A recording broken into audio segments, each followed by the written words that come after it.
Welcome, everyone. Today, we're diving into Chapter 1, Cinematography and Camera Work. This is the foundation of visual storytelling. We'll explore how the camera acts as the eye of the film, shaping what the audience sees and feels. In this chapter, we'll cover key concepts like aperture and depth of field, which control focus, and how much of the image is sharp. We'll also look at aspect ratio, how the width and height of the frame influence composition and immersion.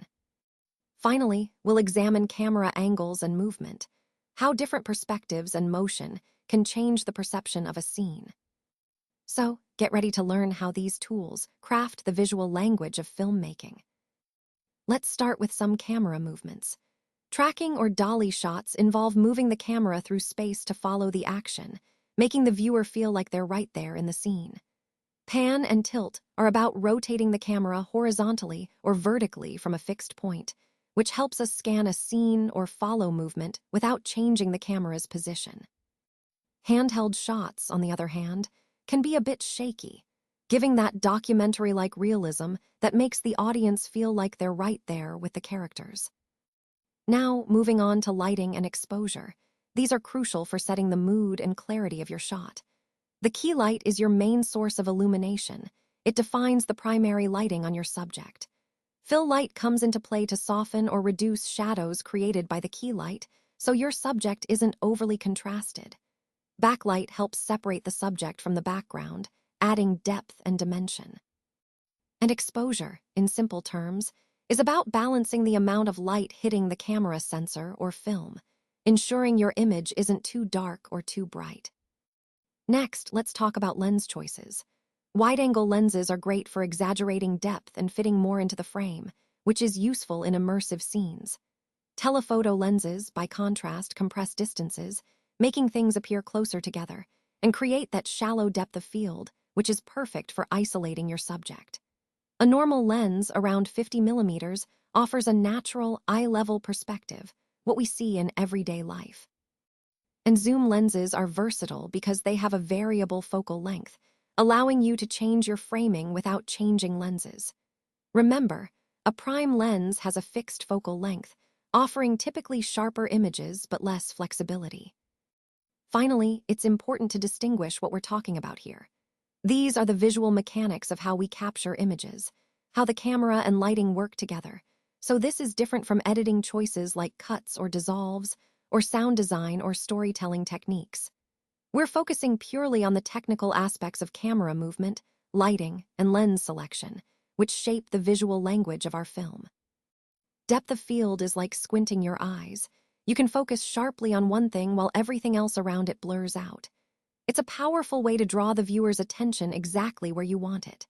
Now, a dolly shot is kind of like walking alongside a friend. Your camera moves smoothly, keeping the subject in focus while the background shifts, creating a sense of movement and connection. Lighting setup, on the other hand, is like painting with shadows. Where you place your lights shapes the mood and atmosphere of the scene. Bright areas can feel happy or tense, while shadows add mystery or drama. Moving on to critical thinking, think about how a handheld shot feels different emotionally from a dolly shot. Handheld can make scenes feel more raw, urgent, or chaotic, while a dolly shot often feels more controlled and fluid. Why might a director choose a low angle instead of just showing the character's dialogue? Because a low angle can make a character seem powerful, intimidating, or dominant, adding visual emphasis beyond words. And how does aspect ratio influence how the audience interprets a scene? Well, a wider aspect ratio can give a cinematic, expansive feel, making scenes seem grand or epic, while a narrower ratio might focus the viewer more intently on the characters or details. If you only had one light, where would you put it? That depends on the mood you want to create, but generally, I'd place it to highlight the face or key features, maybe slightly above and to the side, to add dimension and focus. Now for the practice drills. First, what's the term for the range of distance in sharp focus? That, called the depth of field.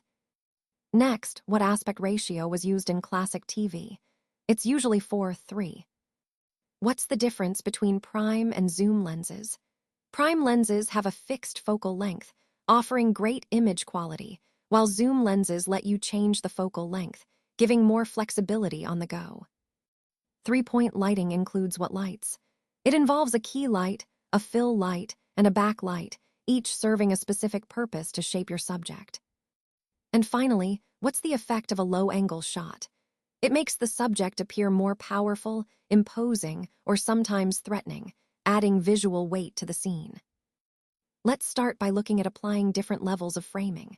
When you want to show isolation in a wide landscape, choosing the right lens is crucial. A telephoto lens, for example, can compress the background and make a subject seem more solitary within a vast space. Conversely, a wide-angle lens emphasizes the surroundings, which can also highlight loneliness or distance depending on how you frame it. Next, imagine a horror director aiming to create tension during dialogue scenes. What camera movement might they use? Often, slow, creeping dollies or subtle zoom-ins can build suspense, making viewers feel uneasy as the tension escalates. The movement guides emotions and keeps the audience engaged. Now, if your goal is to emphasize a character's authority, how should you frame the shot? Typically, a low-angle shot works well here. It makes the character appear larger, more imposing, and commands attention, really reinforcing their power or dominance. Moving on to highlighting a subject's face, especially when background blur is needed. What aperture setting helps? Using a wide aperture like f1.4 or f2.8 creates a shallow depth of field. This makes the face stand out sharply against a blurred background, drawing the viewer's focus directly to the subject.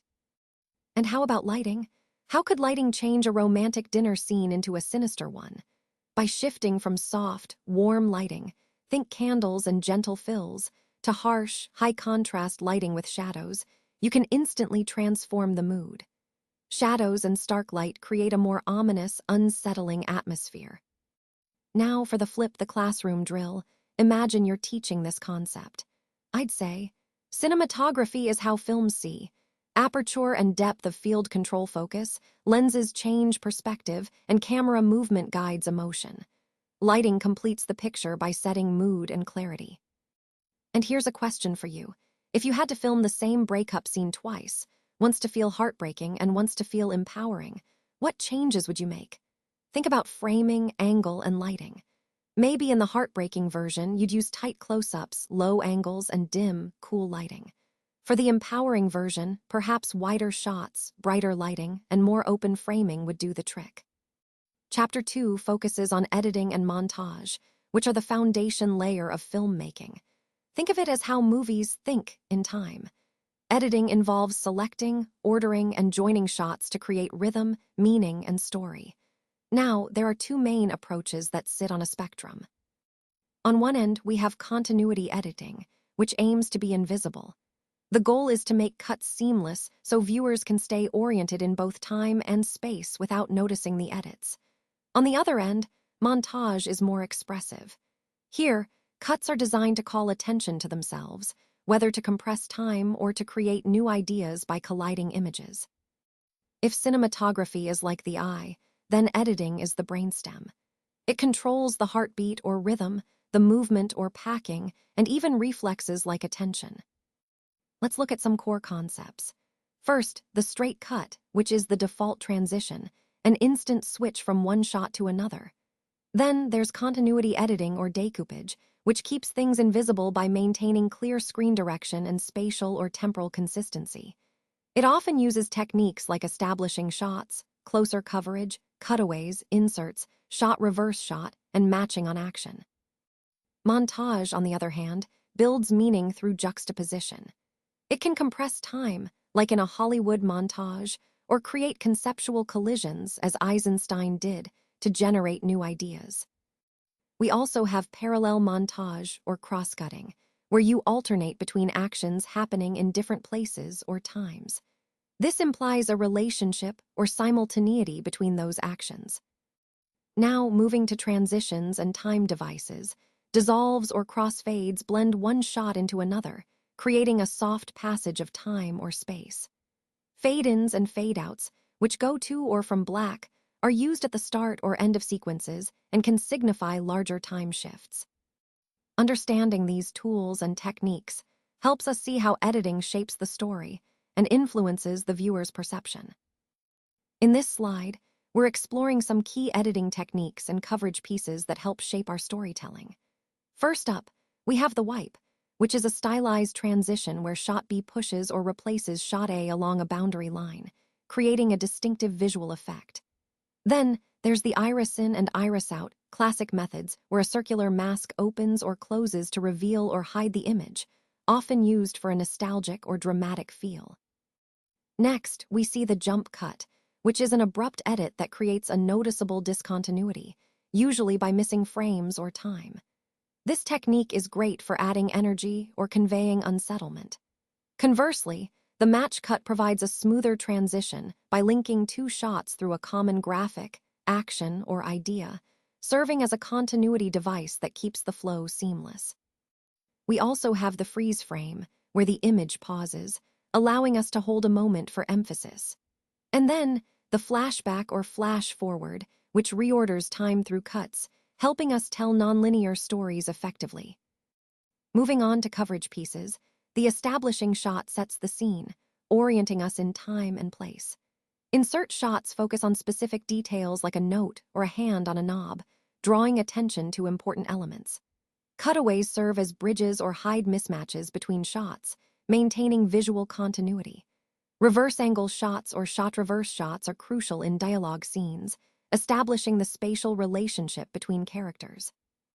A sequence shot, or plan sequence, is a single, carefully choreographed take that captures an entire scene without cuts, offering a different packing and realism. Finally, in the workflow and deliverables realm, nonlinear editing on computers, what we call NLE, allows us to edit digitally in a non-destructive way.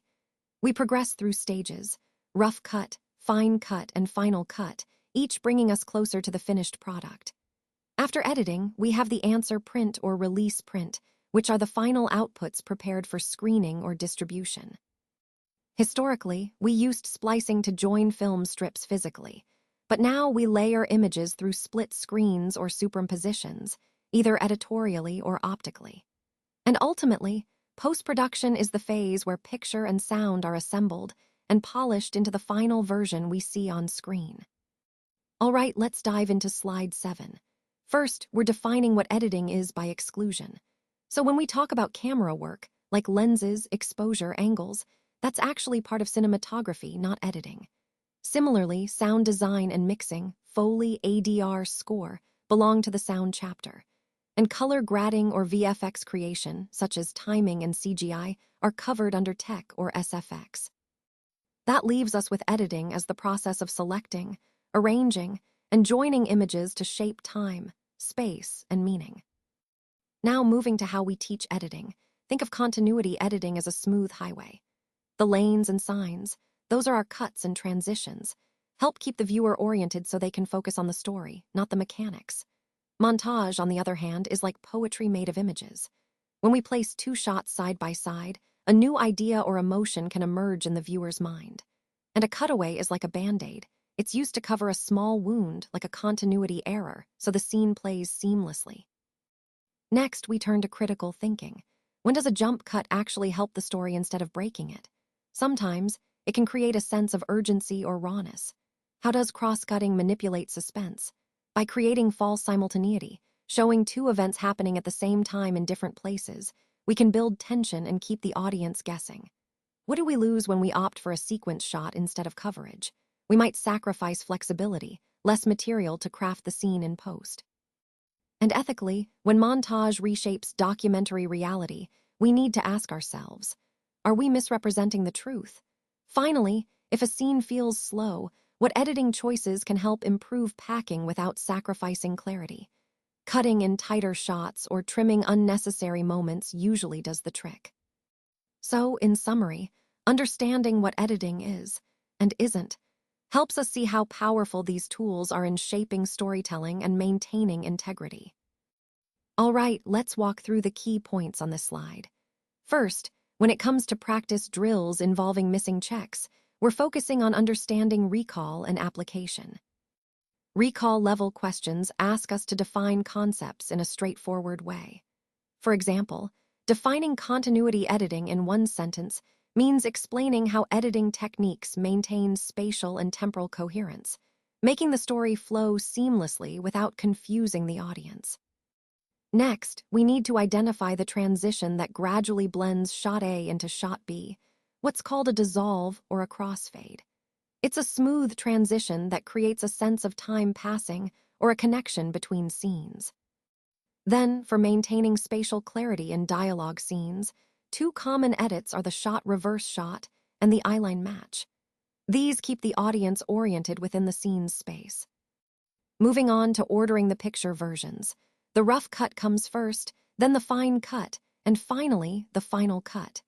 Each stage refines the previous one, improving packing and detail before the final release.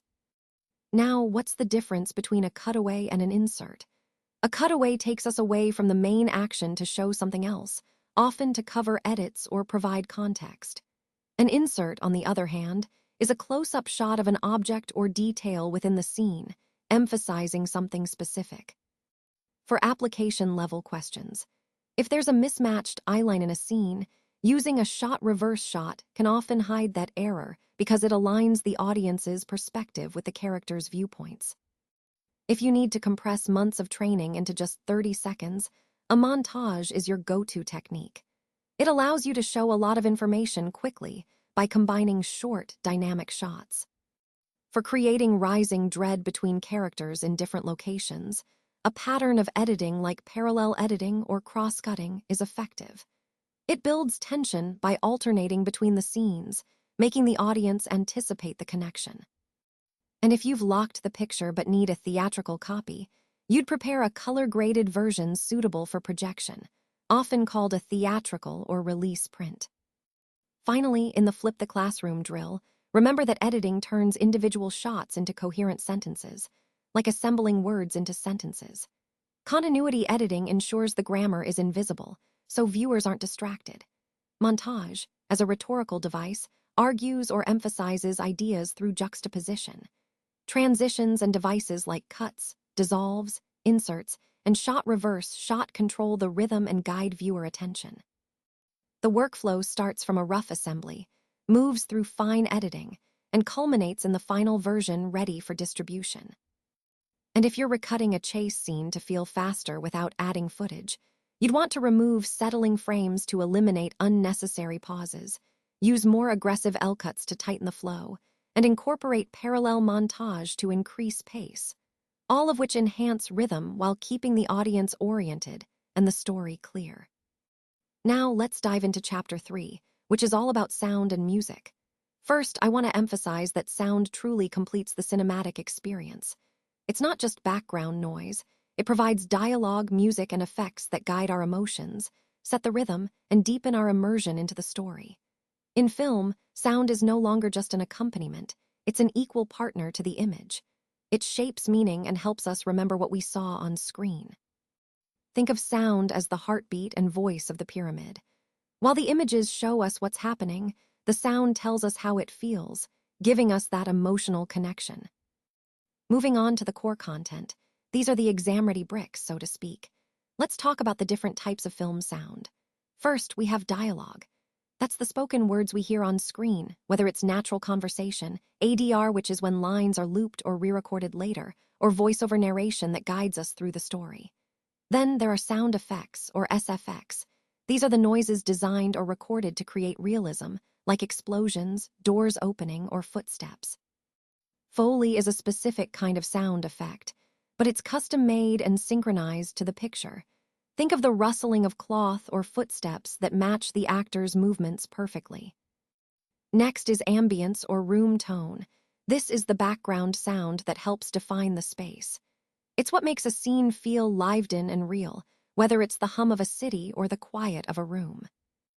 Now let's look at music in film. The score is original music composed specifically for the movie, enhancing emotional depth. The soundtrack, on the other hand, is a commercially released mix of songs plus score that often helps set the tone or era. And then there's the leitmotif, a musical theme tied to a particular character, place, or idea. For example, Darth Vader's Imperial March instantly signals his presence and adds to the storytelling.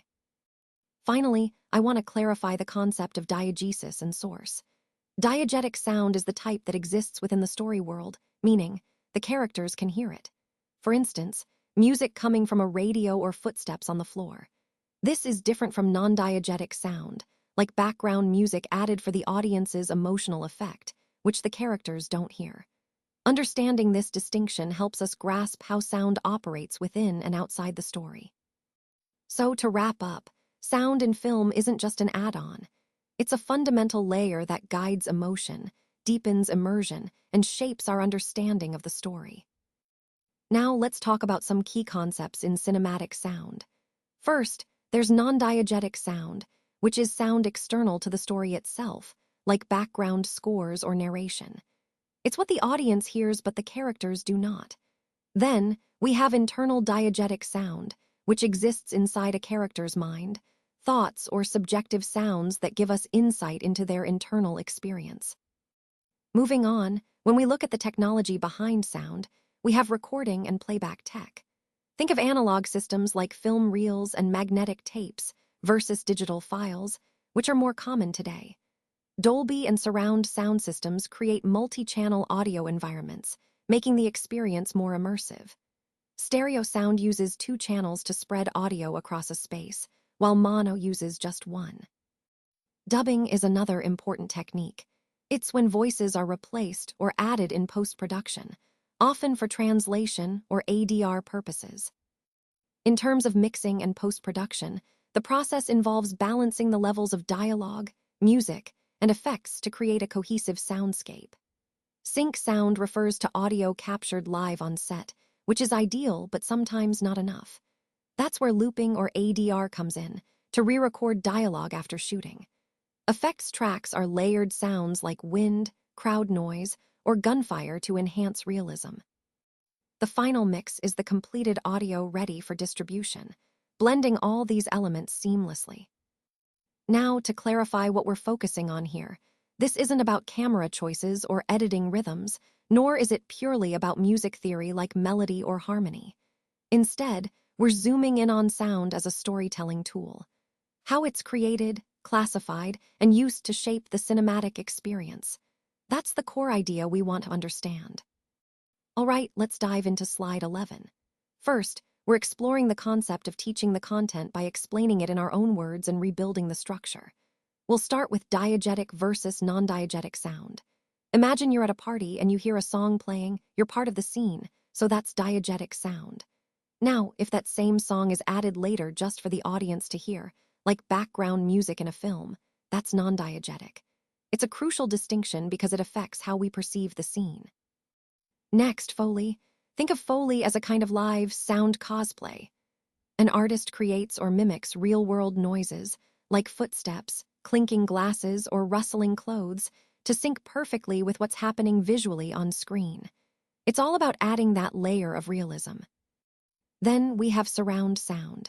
Imagine sitting inside a bubble of speakers, where sounds can pass all around you, from above, below, and all around. So when a helicopter flies overhead, you actually hear it pass over you, not just from the left or right speakers.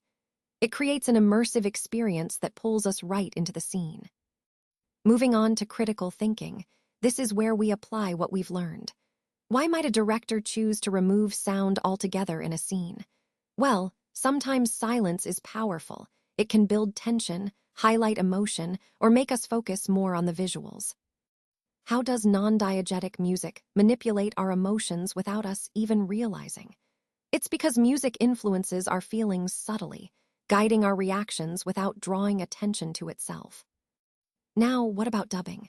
When actors' performances or the meaning of a scene are changed through dubbing, there are ethical considerations, like whether it's honest or manipulative. Could a film work without non-diegetic music at all? Absolutely. It would rely solely on diegetic sounds, which might make the experience more natural or raw, but it also changes the emotional landscape. And finally, how does silence function in sound design? Silence isn't just the absence of sound. It's a tool that can heighten tension, create a sense of emptiness, or emphasize a moment. Moving to the test section, recall is key. What do we call the background sound that defines a space? That's the soundscape or ambient sound. What's the difference between a score and a soundtrack? The score is the original music composed for the film, while the soundtrack includes all music and sounds used in the film. What exactly is Foley? It's the creation or recreation of everyday sounds to match actions on screen. And lastly, which sound type can characters hear? That's diegetic sound, the sounds that exist within the world of the film and are perceptible to the characters. That wraps up this slide. Keep these concepts in mind as they're fundamental to how we craft and understand cinematic sound. So, what exactly is ADR? Well, ADR stands for Automated Dialogue Replacement, and it's a crucial part of post-production. Basically, it's when actors re-record their dialogue in a studio to replace or enhance the original sound. This ensures that the dialogue is clear, consistent, and free of unwanted noise. Now, let's look at some apply-level questions to better understand how ADR fits into film sound design. In a war film, which mix element do you think helps make dialogue audible over loud explosions? That's right. It's often the use of sound mixing techniques like ducking or equalization to emphasize dialogue.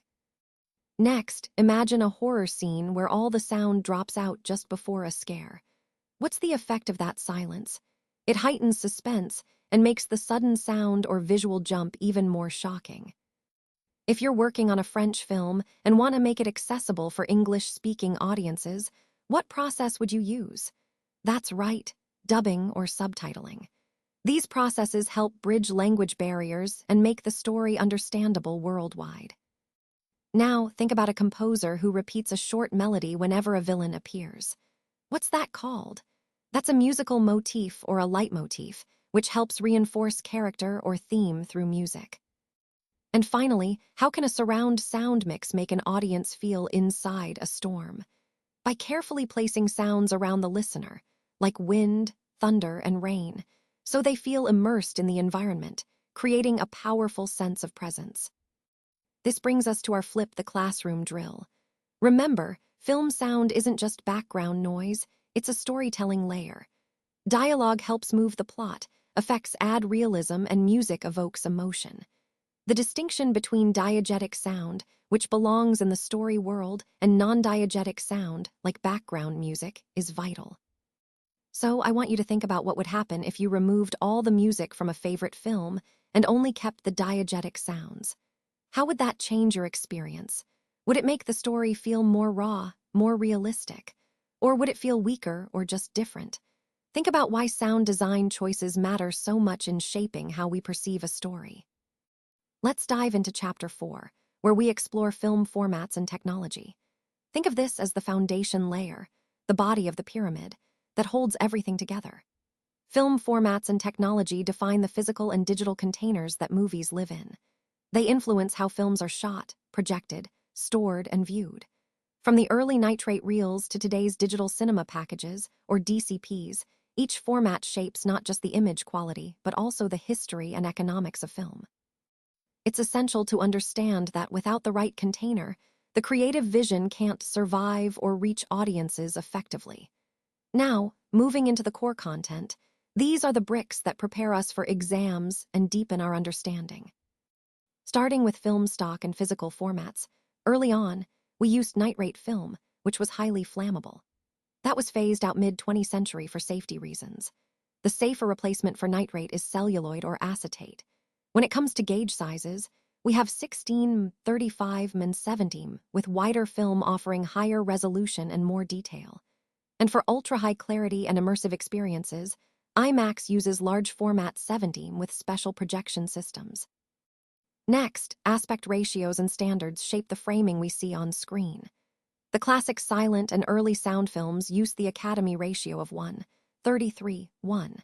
As filmmaking evolved, wider formats like 1:85, 1 and 2:35, 1 known as CinemaScope expanded the visual field to create a more immersive experience. For television, the standard is 16:9, which is now adopted globally for HD TV. Lastly, let's talk about anamorphic versus spherical lenses. Anamorphic lenses squeeze the wide image onto the film, which is then expanded during projection to achieve those stunning widescreen images. This technique allows filmmakers to create expansive, cinematic visuals even with standard film stock. All these formats and standards are interconnected. They shape how stories are told visually and how audiences experience films across different platforms. Let's start with the spherical lens. It captures images directly without the need for squeezing or stretching the image, maintaining a straightforward, natural look. Moving on to the digital revolution, we see how digital cinema has transformed the industry. Movies are now captured, edited, and projected entirely in digital files, replacing traditional film stock. For home viewing, formats like Blu-ray and DVD are common, with Blu-ray offering high-definition quality on optical discs. Back in the 1980s and 90s, VCRs were the main way people watched movies at home, using analog videotapes. Today, streaming formats dominate, allowing for online digital playback and instant access to films from anywhere. Now, let's talk about projection and delivery. Projectors are the devices used to display either film or digital formats to audiences, making sure the story reaches viewers clearly. In digital cinema, the standard delivery method is the DCP, or Digital Cinema Package, which is a set of digital files sent directly to theaters.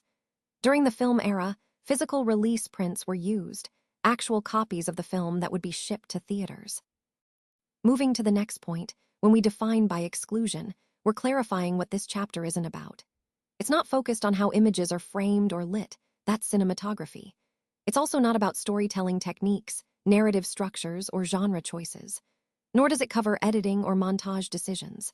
Instead, this chapter concentrates on the material and technical vessels, the physical and digital formats that carry and present the film itself, not the artistic layers added on top.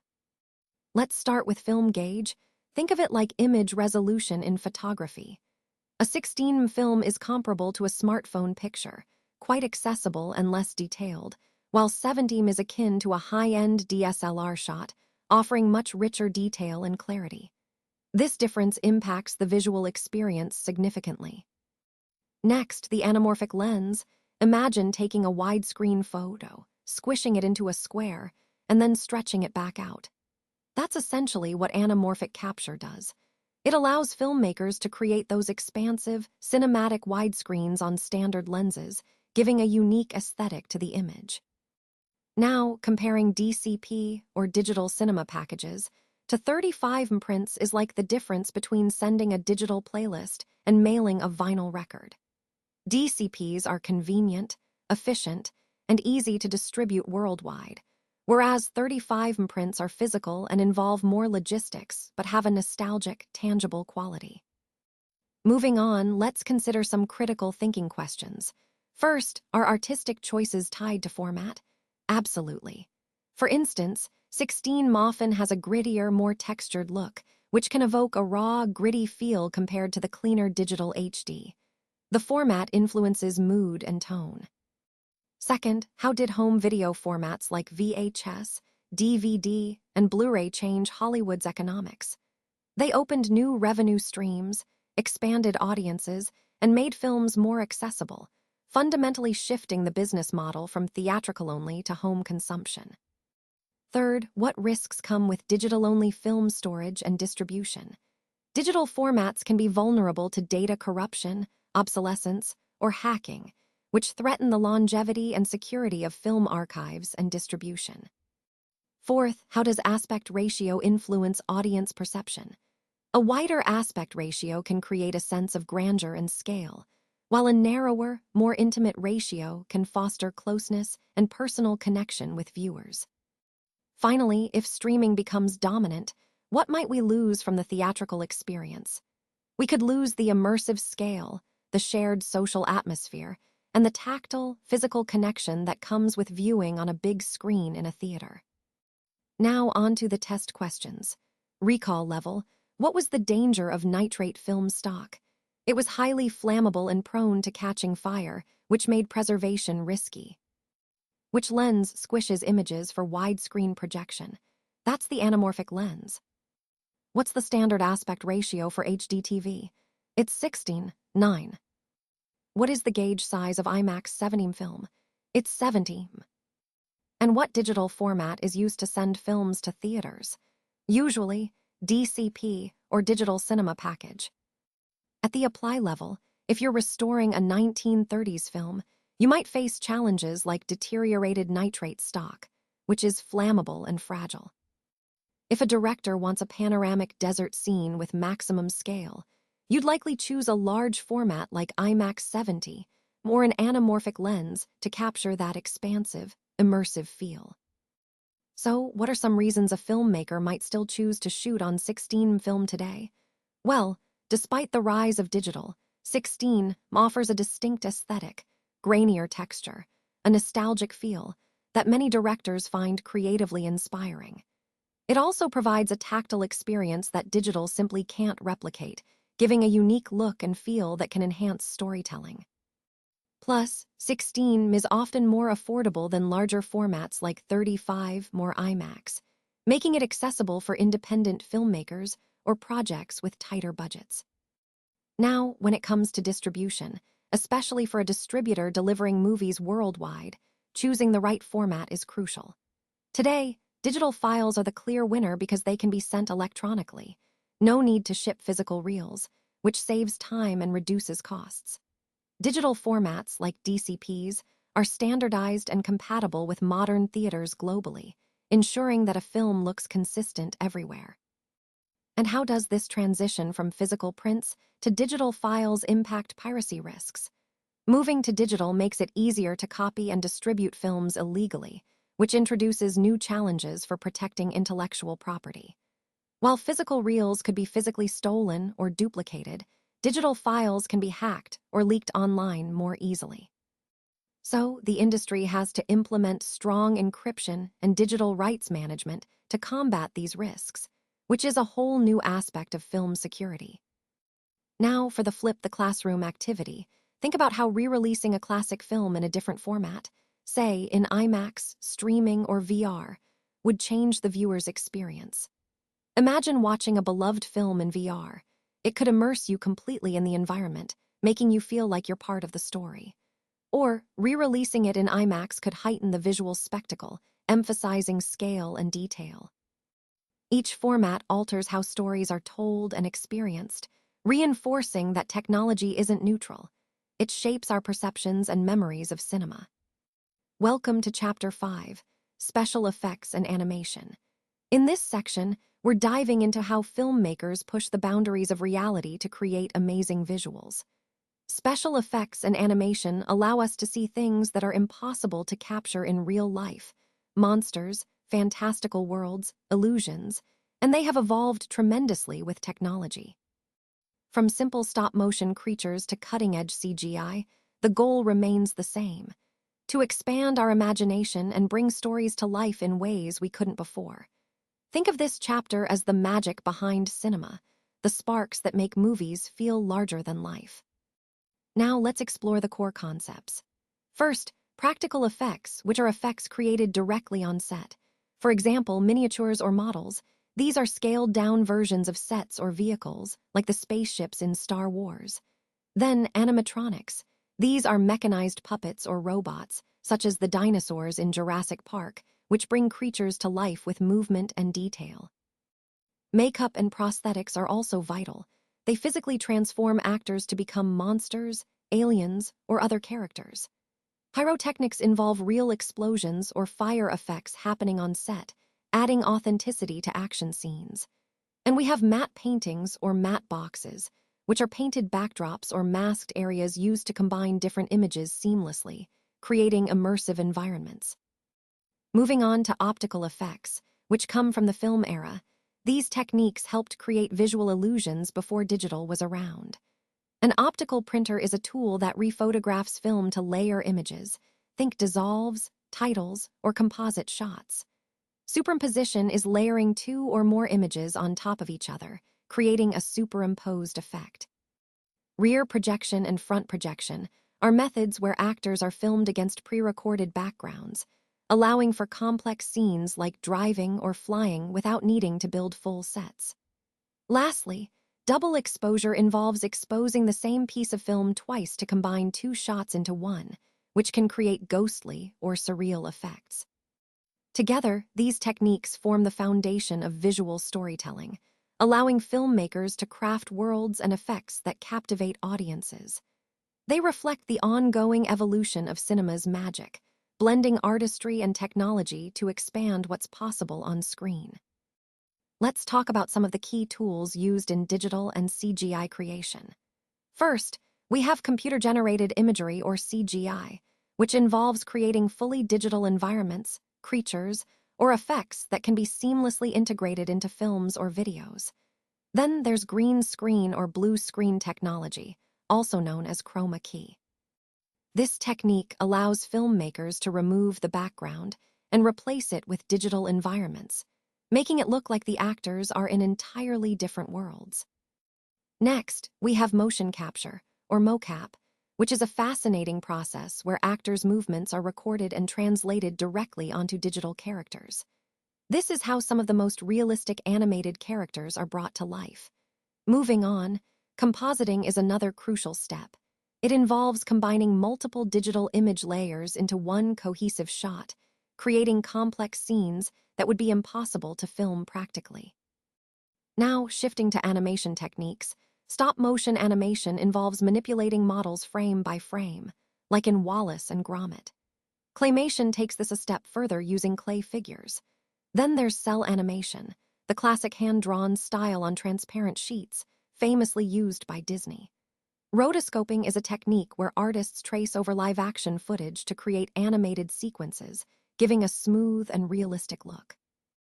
Lastly, digital or 3D animation uses computer technology to generate moving images entirely in a digital space, like Pixar movies. Before we move on, I want to clarify what this chapter is about. We're focusing on the tools and techniques used to create illusions and animated worlds. These are the methods for building the visual magic. It's important to note that these are not about storytelling itself, such as plot or character development, but rather the technical means to bring those stories visually to life. All right, let's dive into the next part.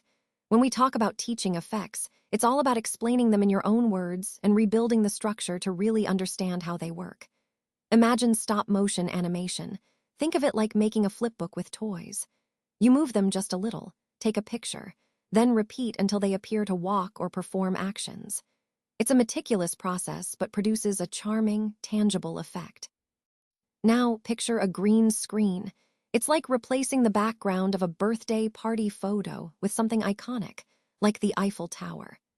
This technique allows filmmakers to transport actors into any setting without leaving the studio. Then we have CGI versus practical effects. CGI is like Photoshop on steroids, adding digital details and elements that wouldn't be possible otherwise. Practical effects, on the other hand, are like stage magic. You use props, costumes, and mechanical effects to create a real, tactile feel. Each has its strengths, and the choice depends on the story and visual style. Moving on to critical thinking, why do some audiences feel practical effects look more real than CGI? Often, it's because practical effects have tangible physicality, making them seem authentic.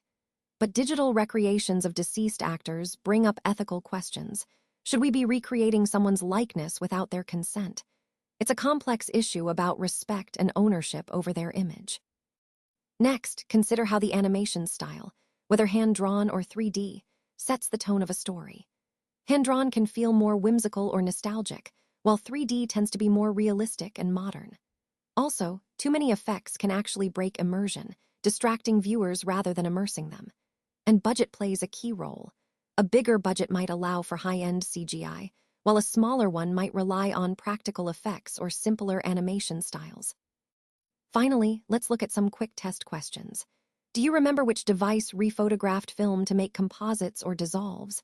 It's called a rephotographing camera or process. The difference between stop motion and cell animation.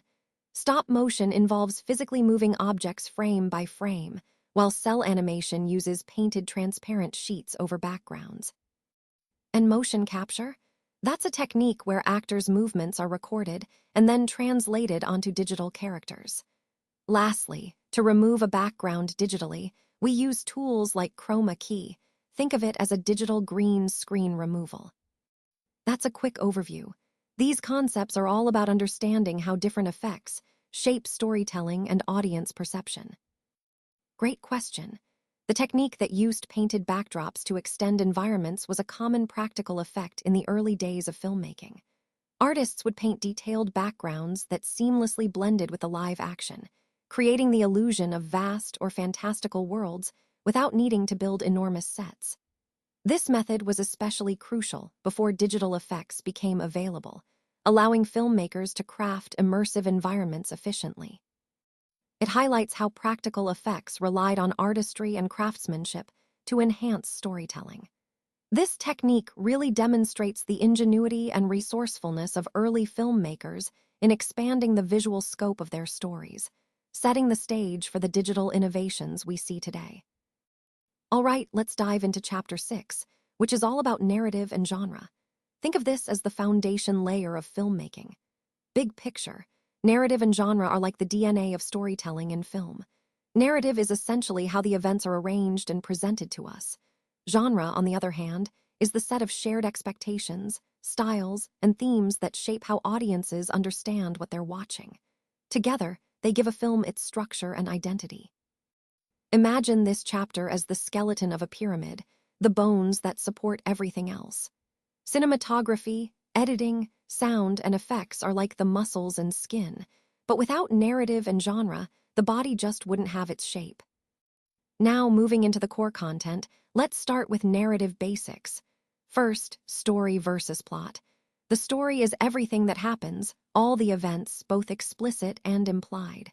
The plot is specifically what we see on screen, the way those events are arranged and shown to us. Next, diegesis. That's just a fancy word for the story world of the film, everything that exists within the universe of the characters. It includes places, characters, events, and even sounds that belong to that universe. Then we have linear versus nonlinear storytelling. Linear means everything unfolds in chronological order, like a straight line from beginning to end. Nonlinear breaks that up. Think flashbacks, fragmented timelines, or even multiple layers of time that can make the story more complex or intriguing. Now let's talk about the narrator or point of view. Films can be told from different perspectives: first person, third person, omniscient, or even unreliable narrators. Each choice influences how we experience the story and what information we have access to. Moving on to classical Hollywood narrative. This style features clear goals for characters, cause and effect logic to drive the story forward, continuity editing to keep everything seamless, and a sense of closure at the end. It's the most familiar storytelling approach for many audiences. Finally, we consider realism versus formalism. Realism aims for lifelike accuracy, trying to make things feel authentic. Formalism, on the other hand, emphasizes style, symbolism, or subjectivity. It's more about creating a specific mood or idea rather than strict realism. Switching gears to genre basics, let's look at genre conventions. These are recurring patterns you'll see in stories, settings, characters, and styles.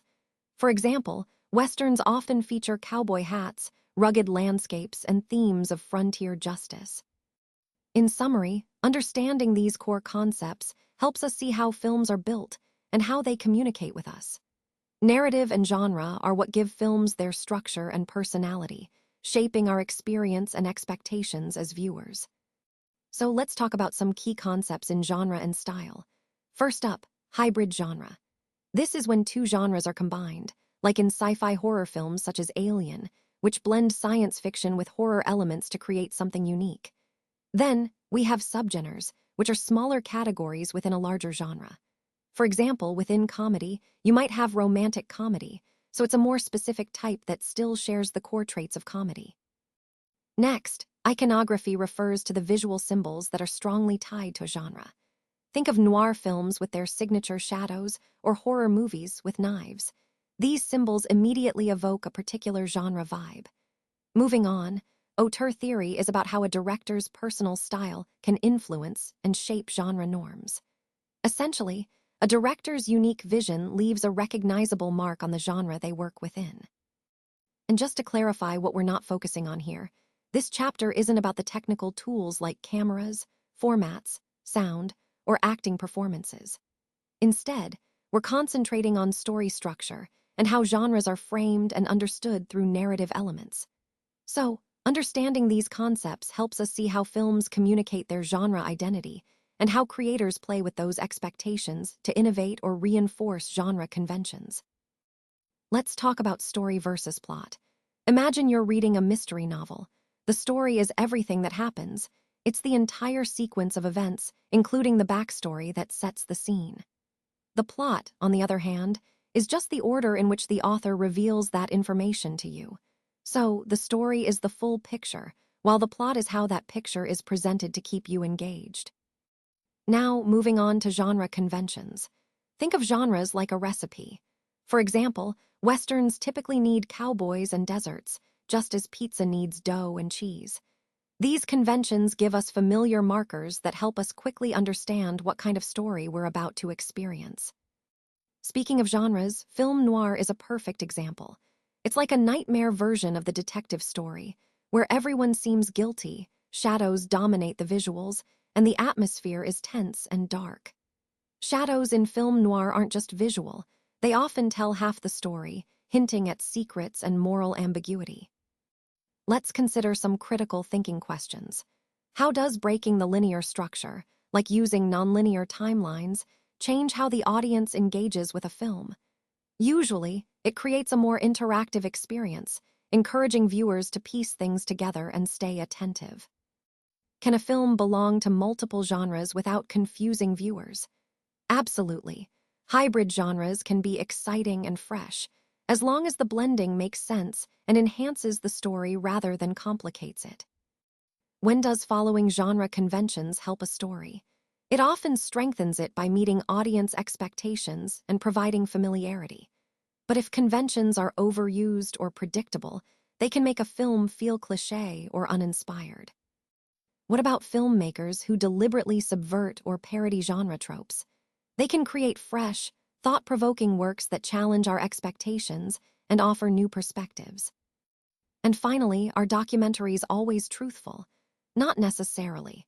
While they aim to present real life, editing, narration, and framing can turn them into narrative constructions, shaping the story in ways that might influence or distort the truth. Now let's move to the test questions. First, define diegesis. It refers to the world of the story, the characters, settings, and events that are part of the film's universe. What's the difference between story and plot? The story is the full sequence of events, including everything that happened, while the plot is the specific order in which those events are revealed to the audience. Can you think of an example of a hybrid genre film? Films like Blade Runner mix science fiction with noir elements, creating a hybrid genre.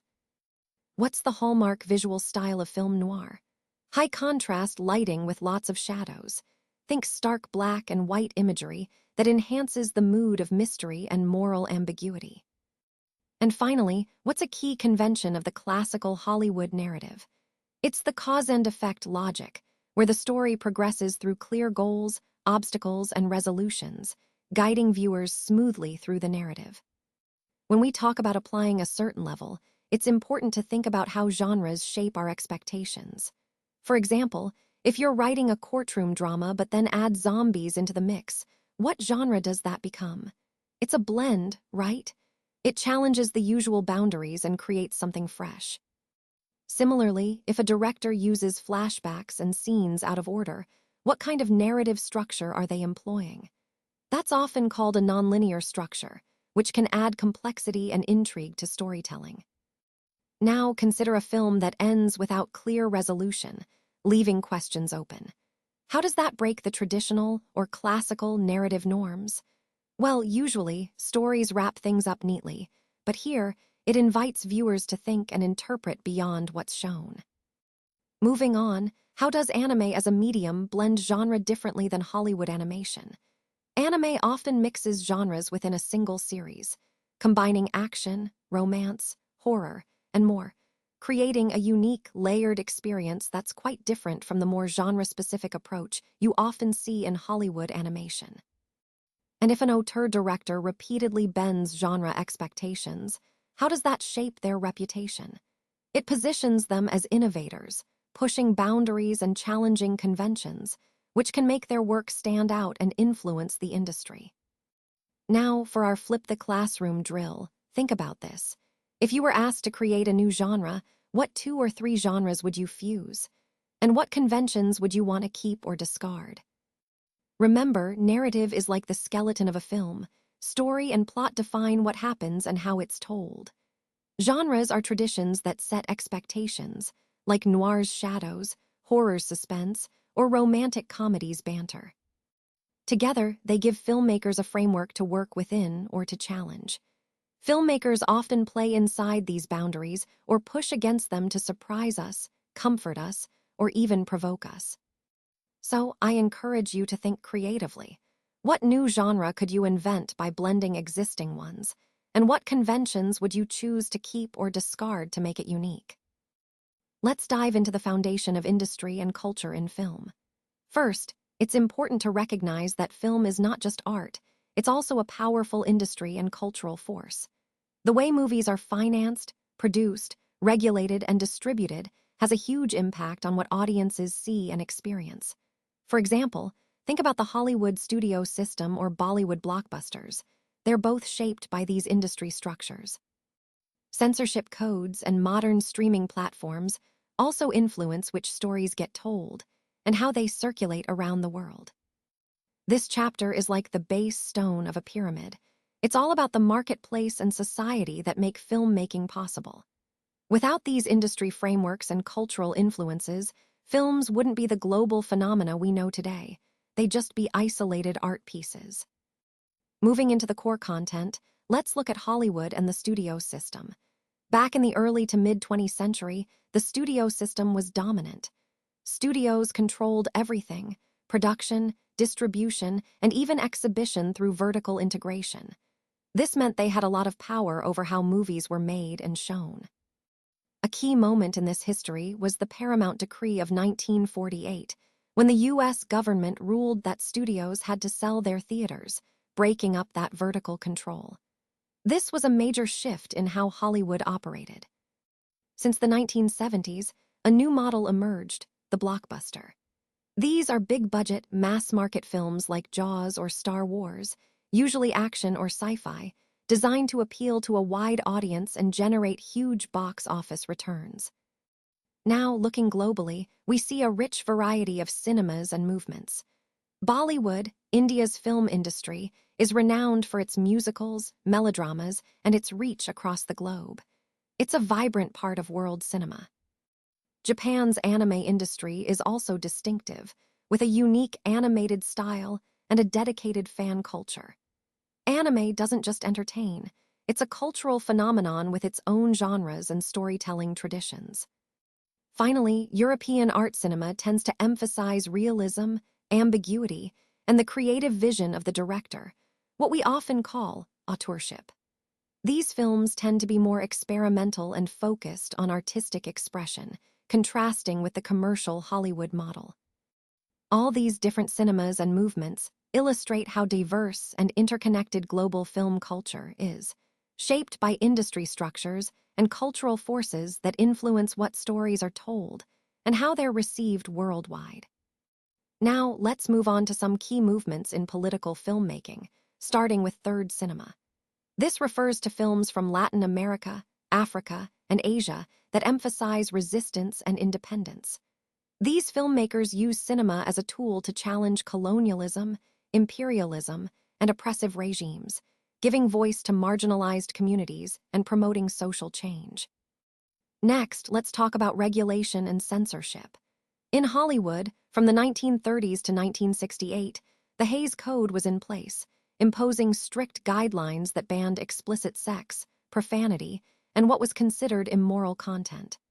This was Hollywood's way of controlling moral standards on screen. After the Hays Code, we saw the rise of the MPAA and MPA ratings, starting in 1968. These ratings, G, PG, PG-13, R, and NC-17 help guide audiences about what's appropriate for different age groups, giving more flexibility but still regulating content. Many countries also have their own censorship boards. They regulate imports and exports of films and often censor politically sensitive material, which can influence what stories get told and how. Moving on to distribution and exhibition, box office sales remain the primary measure of a film's success in theaters. But with the advent of home video formats like VHS, DVD, and Blu-ray, secondary markets grew rapidly, making films accessible in people's homes. Today, streaming platforms like Netflix and Disney Plus dominate distribution. They've transformed how we watch films, offering instant access to a vast library of content. International markets are also crucial. U.S. films often earn more overseas than at home, highlighting the global reach of Hollywood. Finally, let's consider the cultural influence of cinema. Films are a form of soft power. Nations export values and ideologies through cinema.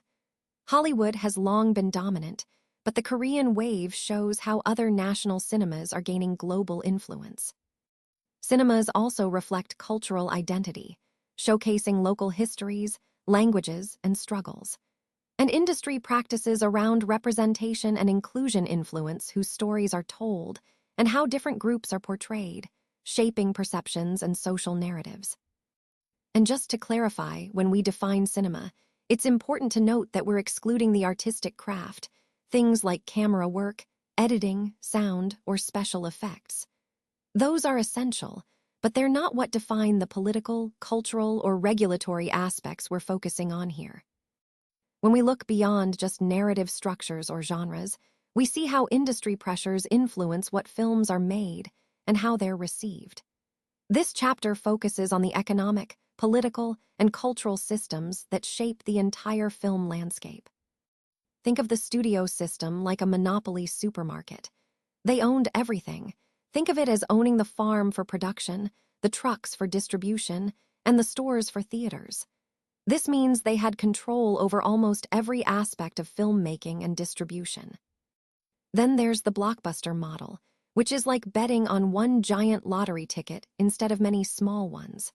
Studios put all their resources into big, high-budget hits, hoping for huge returns, often at the expense of smaller, more diverse projects. And today, we have streaming platforms. Imagine them as libraries you rent from monthly.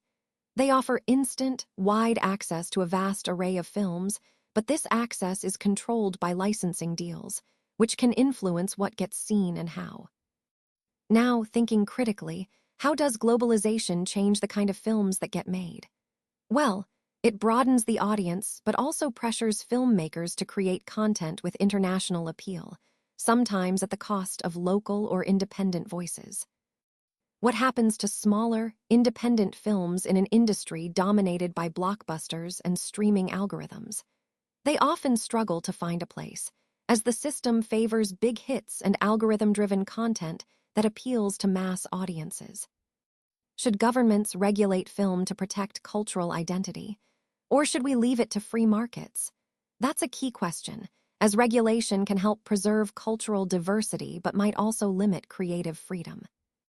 And rating systems, how do they influence what content creators include? They often shape decisions about what's acceptable, sometimes leading filmmakers to self-censor to reach certain audiences or avoid restrictions. Finally, is cinema more powerful as entertainment or as a tool for political and cultural influence? It can do both. At its best, film entertains, but it also has the power to inspire change, challenge norms, and reflect society's values. Today, let's explore some key moments in film history and industry dynamics. First, do you know which 1948 court ruling broke up the Hollywood studio monopoly? It was the United States v. Paramount Pictures case. This decision was a turning point because it ended the vertical integration that allowed studios to control production, distribution, and exhibition all at once, opening up the industry to more competition and diversity. Next, let's define the Hays Code. The Hays Code was a set of industry moral guidelines that governed the content of American films from the 1930s to the late 1960s. It was designed to ensure movies upheld certain moral standards, limiting things like violence, sexuality, and profanity, shaping Hollywood's storytelling for decades. Now, what rating replaced the old censorship system in the US? That's the MPAA film rating system, introduced in 1968. It provides audiences with guidance about a film's content, like G, PG, PG-13, R, or NC-17, allowing viewers to make informed choices about what to watch. Moving abroad, which country is home to Bollywood? That's India. Bollywood refers to the Hindi-language film industry based in Mumbai, and it's known for its vibrant musicals, dramatic storytelling, and massive global influence. And what is meant by soft power in cinema? Soft power is the ability of a country to influence others through cultural means, like films, rather than military or economic force. Cinema can project a nation's culture, values, and identity, shaping perceptions worldwide without coercion. Now, let's consider how technological changes like VHS and DVD affected the financial life cycle of films. These formats extended the revenue window, allowing films to generate income beyond the theatrical run through rentals, sales, and later, digital formats. They helped films stay profitable long after their initial release. And what business model is a studio relying on if it depends heavily on one megahit instead of many smaller films? That's often called a blockbuster-driven model. It's risky, but can be highly profitable if that one hit becomes a global phenomenon, generating huge returns. Why might a government enforce quotas for local language films in theaters? To promote national culture, support local industries, and ensure that audiences have access to their own cultural stories. Quotas help protect and develop a country's cinematic voice in a competitive global market. Finally, if a movie earns twice as much internationally as domestically, what does that tell us about modern distribution? It indicates that international markets are now crucial for a film's financial success. Global distribution strategies are vital, and films often rely heavily on foreign audiences to recoup their investments. And how has streaming changed audience expectations? Streaming has made films more accessible, allowing viewers to watch anytime, anywhere. It has also raised expectations for instant access, personalized recommendations, and a vast library of content, reshaping how we consume cinema. For the capstone, think about this. Since film is both art and industry, and cinema reflects cultural identities while also being a business, if you were building a new national film industry today, would you model it after Hollywood's blockbuster approach, Europe's art cinema, or perhaps create something entirely new? How would your choice influence cultural expression and profitability? Consider that balance as you think about the future of cinema.